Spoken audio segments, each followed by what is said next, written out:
Hi friends, Bharat की स्थिति और विस्तार का सेकेंड पार्ट है। चलिए शुरू करते हैं। इसमें दादरा और नागर हवेली तथा दमन और दीव विलय विधेयक 2019। दादरा और नागर हवेली तथा दमन और दीव के केंद्र शासित प्रदेशों को दादरा और नागर हवेली दमन और दीव विलय विधेयक 2019 द्वारा एक केंद्र शासित प्रदेश में विलय कर दिया गया है। आइए इस लेख में जानते हैं कि इन दोनों केंद्र शासित प्रदेशों के विलय होने के बाद क्या क्या बदल जाएगा। दादरा और नागर हवेली तथा दमन और दीव विधेयक 2019। अब केंद्र शासित प्रदेश दमन और दीव को केंद्र शासित प्रदेश दादरा और नागर हवेली के साथ मिलाकर एक नए केंद्र शासित प्रदेश दादरा और नागर हवेली और दमन और दीव को बना दिया गया है। यह 26 जनवरी 2020 से अस्तित्व में आ गया है। अर्थात अब दादरा और नागर हवेली दमन और दीव दो अलग केंद्र शासित प्रदेश न होकर केवल एक केंद्र शासित प्रदेश है। इन दोनों संघ शासित प्रदेशों का विलय दादरा और नागर हवेली तथा दमन और दीव केंद्र शासित प्रदेशों का विलय विधेयक 2019 से हुआ है। इस विधेयक को लोकसभा ने 27 नवंबर 2019 को और राज्यसभा ने 3 दिसंबर 2019 को पारित किया था। दादरा और नागर हवेली दमन और दीव केंद्र शासित प्रदेशों का विलय विधेयक 2019 के प्रमुख प्रावधान इस प्रकार हैं। संविधान में संशोधन। भारतीय संविधान की पहली अनुसूची विभिन्न राज्यों और संघ शासित प्रदेशों के विषय में जानकारी देती है। संविधान में संशोधन। भारतीय संविधान की पहली अनुसूची विभिन्न राज्यों और केंद्र शासित प्रदेशों के अंतर्गत आने वाले क्षेत्रों को निर्दिष्ट करती है। विलय विधेयक 2019 दो क्षेत्रों का विलय करने के लिए संविधान की पहली अनुसूची में संशोधन करता है। इसलिए अब दमन और दीव दादरा और नागर हवेली दो अलग केंद्र शासित प्रदेश न होकर एक केंद्र शासित प्रदेश है। अब लोकसभा में प्रतिनिधित्व। अभी जन प्रतिनिधित्व अधिनियम 1950 प्रत्येक केंद्र शासित प्रदेश में एक लोकसभा अभी जन प्रतिनिधित्व अधिनियम 1950 प्रत्येक केंद्र शासित प्रदेश में एक लोकसभा सीट प्रदान करता है, लेकिन विलय के बाद संघ शासित प्रदेश में 2 लोकसभा सीटें होंगी। उच्च न्यायालय का अधिकार क्षेत्र। इस संबंध में कोई परिवर्तन नहीं हुआ है और बॉम्बे उच्च न्यायालय का अधिकार क्षेत्र विलीन हो चुके संघ शासित प्रदेश तक विस्तारित रहेगा।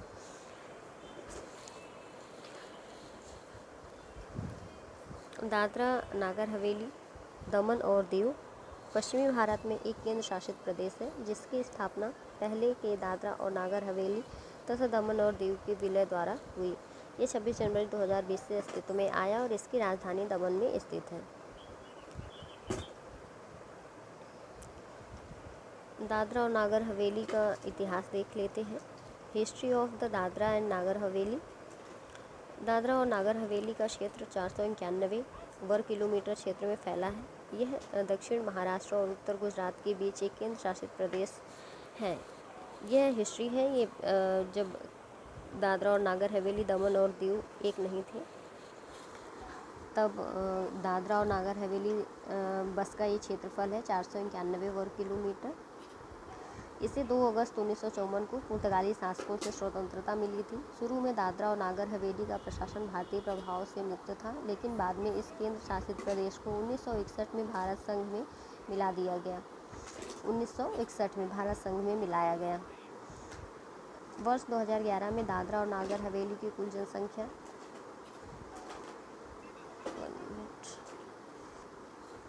वर्ष 2011 में दादरा और नागर हवेली की कुल जनसंख्या 3,43,709 थी। इस केंद्र शासित प्रदेश की लगभग 94% जनसंख्या हिंदू धर्म की है। इस केंद्र शासित प्रदेश की आधिकारिक भाषाएं हिंदी और गुजराती हैं।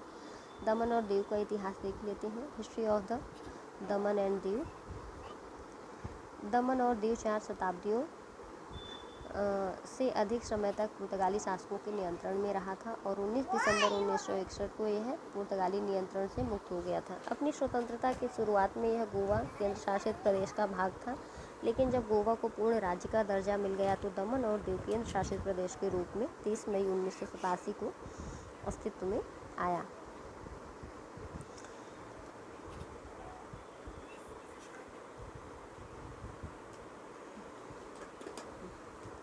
अब कुछ पॉइंट्स देख लेते हैं। जम्मू कश्मीर और लद्दाख के अलग अलग केंद्र शासित प्रदेश बनने से क्या बेनिफिट्स होंगे। तो देश भर के लोगों को कश्मीर में बसने और वहाँ बिजनेस करने का मौका मिलेगा। खासकर होटल इंडस्ट्री में बड़ा बूम देखने को मिलेगा। इससे पहले होटल इंडस्ट्री पर बहुत सारी लिमिटेशंस थी। सेना खर्च कम होगा। लद्दाख के अलग होने से वहाँ पर विकास तेज़ी से होगा। अब दमन और दीव और दादरा एंड नागर हवेली के एक होने के बाद और जम्मू कश्मीर और लद्दाख के दो अलग केंद्र शासित प्रदेश बनने के बाद कुल राज्यों की संख्या 28 है और कुल केंद्र शासित प्रदेशों की संख्या 8 है। चलिए कुछ क्वेश्चंस देख लेते हैं जो कि महत्वपूर्ण है परीक्षा के लिए। संविधान का अनुच्छेद 35 से संबंधित था।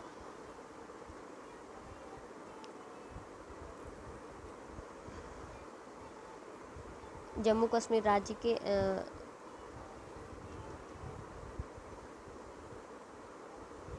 जम्मू कश्मीर में राष्ट्रपति शासन से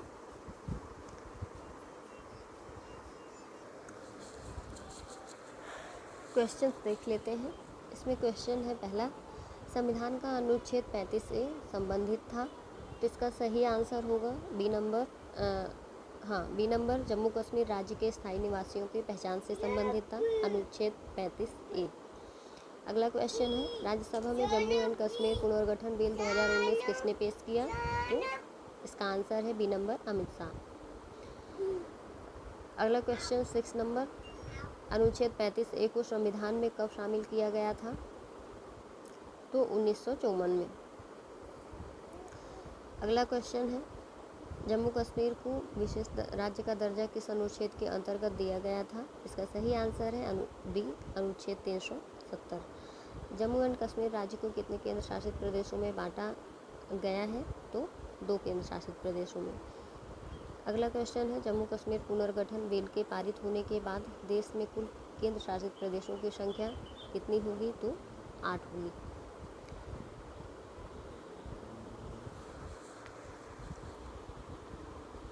सॉरी 9 थी। जम्मू कश्मीर पुनर्गठन बिल पारित होने के बाद देश में कुल केंद्र शासित प्रदेशों की संख्या 9 थी और उसके बाद दादरा और नागर हवेली, दमन एंड दीव के विलय होने के पश्चात अब केंद्र शासित प्रदेशों की संख्या 8 है। ये मैप है, न्यू मैप। ये लद्दाख है और ये जम्मू कश्मीर है। ये पूरा रीजन ये लद्दाख के अंतर्गत है और ये जम्मू कश्मीर।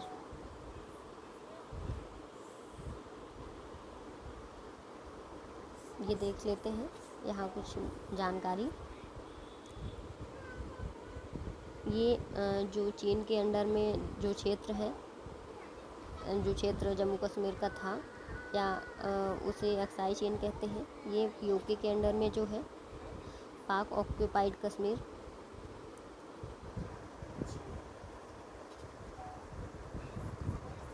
और ये लाइन ऑफ कंट्रोल है और India China line of actual line ये एंड ये यहाँ कारगिल है और ये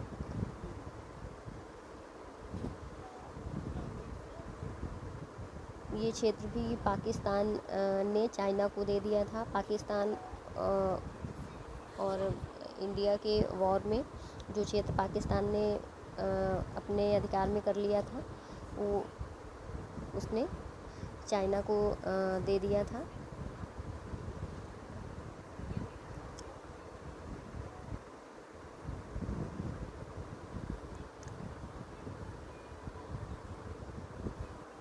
यहाँ कुछ बेसिक जानकारी देख लेते हैं। ये ईस्ट पाकिस्तान अर्थात जो वर्तमान में बांग्लादेश है वो 1971 में पाकिस्तान से अलग हुआ था।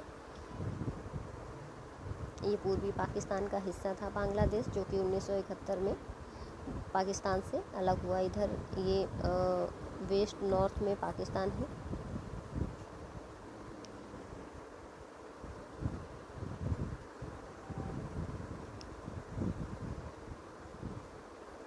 ये मैप अक्साई चीन, पीओके, अक्साई चीन, पीओके, जम्मू कश्मीर एंड ये लद्दाख। ये न्यू मैप, सॉरी ये पुराना मैप था, न्यू मैप ये है। आगे देखते हैं। अब देख लेते हैं भारत के 7 पड़ोसी देशों के साथ सीमाओं की लंबाई।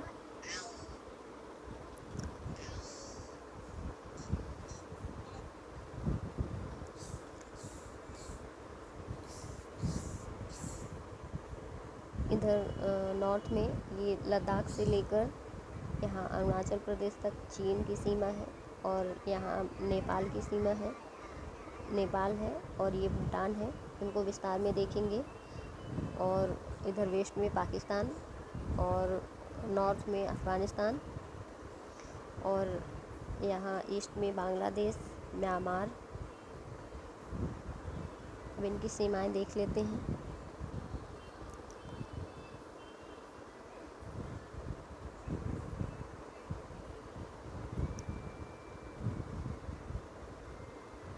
म्यांमार भी भारत का ही हिस्सा था, जो 1981 में भारत से अलग होकर एक अलग देश बना।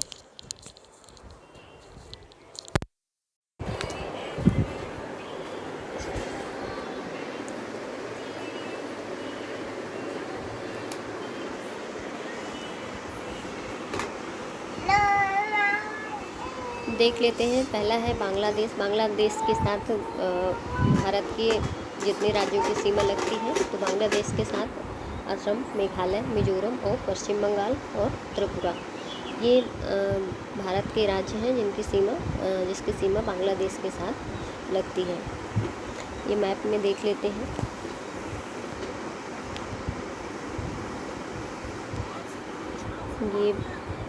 ये बांग्लादेश है, ये इधर त्रिपुरा है, इधर अरुणाचल प्रदेश,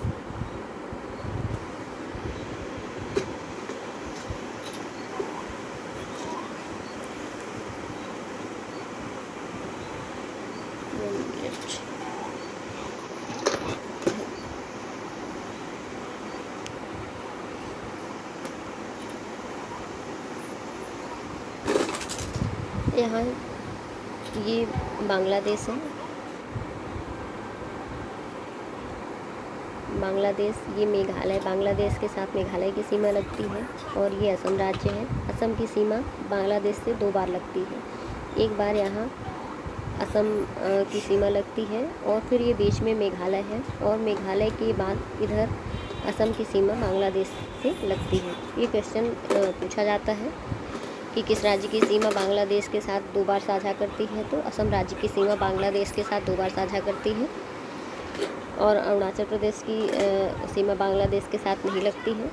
ये मेघालय हो गया, असम हो गया, और मिजोरम की सीमा बांग्लादेश के साथ लगती है। और ये त्रिपुरा की सीमा बांग्लादेश के साथ लगती है। और ये पश्चिम बंगाल की सीमा बांग्लादेश के साथ लगती है।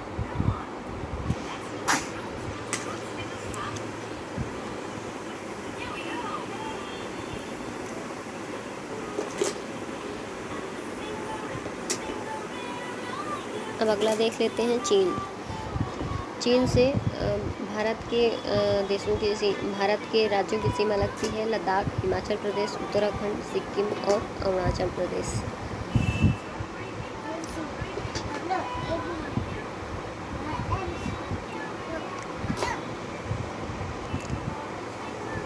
ये चीन है। चीन की सीमा इधर लद्दाख से लगती है, हिमाचल प्रदेश से लगती है, उत्तराखंड से लगती है, फिर इधर सिक्किम से लगती है, और फिर यहाँ अरुणाचल प्रदेश से लगती है।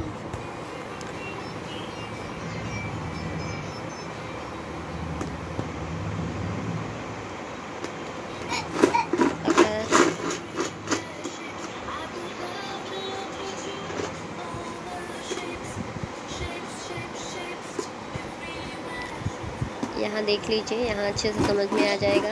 ये चीन है। चीन, लद्दाख, हिमाचल प्रदेश, उत्तराखंड और सिक्किम एंड अरुणाचल प्रदेश, इन राज्यों की सीमा चीन के साथ लगती है। अगला है पाकिस्तान। पाकिस्तान से गुजरात, राजस्थान, पंजाब और जम्मू कश्मीर तथा लद्दाख अपनी सीमाएं साझा करते हैं। ये पाकिस्तान है। पाकिस्तान इधर ऊपर से देख लेते हैं। लद्दाख हो गया, जम्मू कश्मीर हो गया, पंजाब हो गया और इधर राजस्थान है और गुजरात। ये राजस्थान है, ये गुजरात हो गया, राजस्थान, पंजाब, जम्मू कश्मीर एंड लद्दाख। इन राज्यों की सीमा पाकिस्तान से लगती है।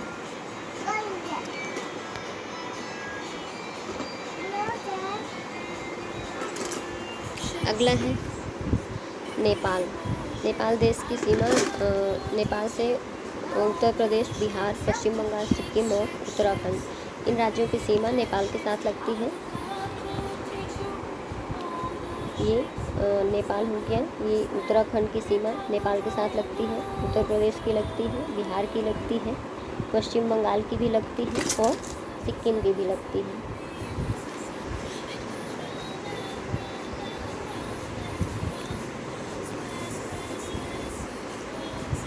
अगला है म्यांमार। म्यांमार से अरुणाचल प्रदेश, नागालैंड, मिजोरम और मणिपुर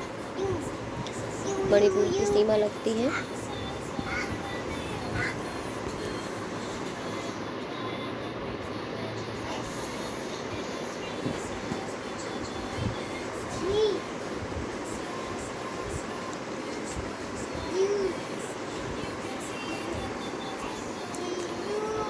यहाँ ये म्यांमार है, ये मिजोरम, मणिपुर, नागालैंड और अरुणाचल प्रदेश ये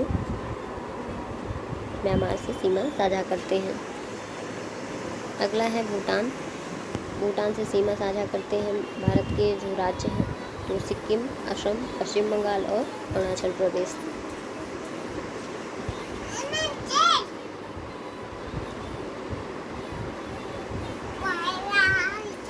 अगला है लास्ट अफगानिस्तान। अफगानिस्तान से केवल भारत का एक संघ शासित प्रदेश अपनी सीमा साझा करता है और वो है लद्दाख।